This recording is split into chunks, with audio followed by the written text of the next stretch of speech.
Mga biyan, Jay Dram si Kims nagbabalik. Meron tayo ditong binuksan mga biyan na original shorts daw to. Perfect! So, yung nakalagay sa label mga biyan, yung kuha natin, pakita ko sa inyo yung mga solid na makuha natin mga biyan.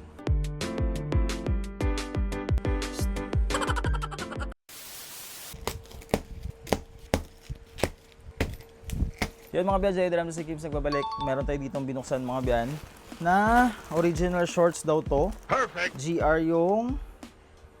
GR yung company, pero yung nakalagay sa label mga biyan, Mix Shorts, yung kuha natin 9,200. Check natin, first time kong mag-try. Pakita ko sa inyo yung mga solid na makuha natin mga biyan.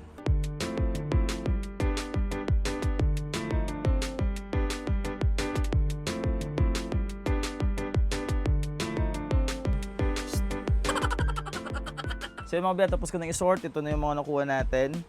Quick feedback, maganda yung bail. Problema lang namin, mas madami yung pangbabae compare sa panglalaki. Original shorts yung nakalagay sa list nung bodega, pero sa actual bail, mix shorts yung nakalagay mga biyan. So ito siya, konti lang yung nakuha natin, yun lang yung pinaka-problema ko ngayon. Mas madami yung pangbabae, pero in terms sa quality, okay na rin naman. Yun nga lang, in terms sa kita, mas mababa to compare sa puro pang lalaki na original shorts yung makuha mo. Kasi syempre, imagine, 100 plus. Pwede mo mabenta ng 100 to 250 to 300. Kung puro pang lalaki. Kung pababae naman, sa experience namin, bentahan ko lang dito 50 or 75. 150 pag branded or maganda yung talaga yung quality.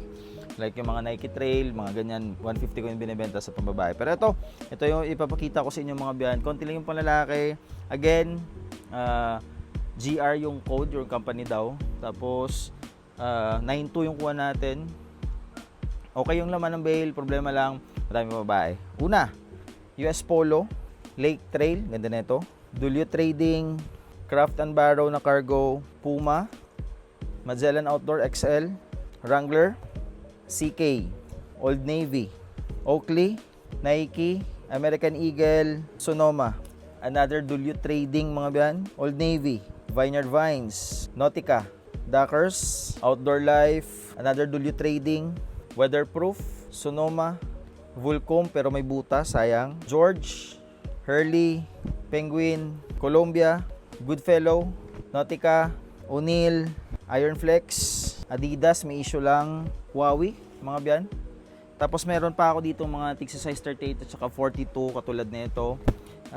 Goodfellow, mga ganyan mga biyan. Mga big size lang pero mga solid. So yun lang mga biyan, sana nakatulong. Peace.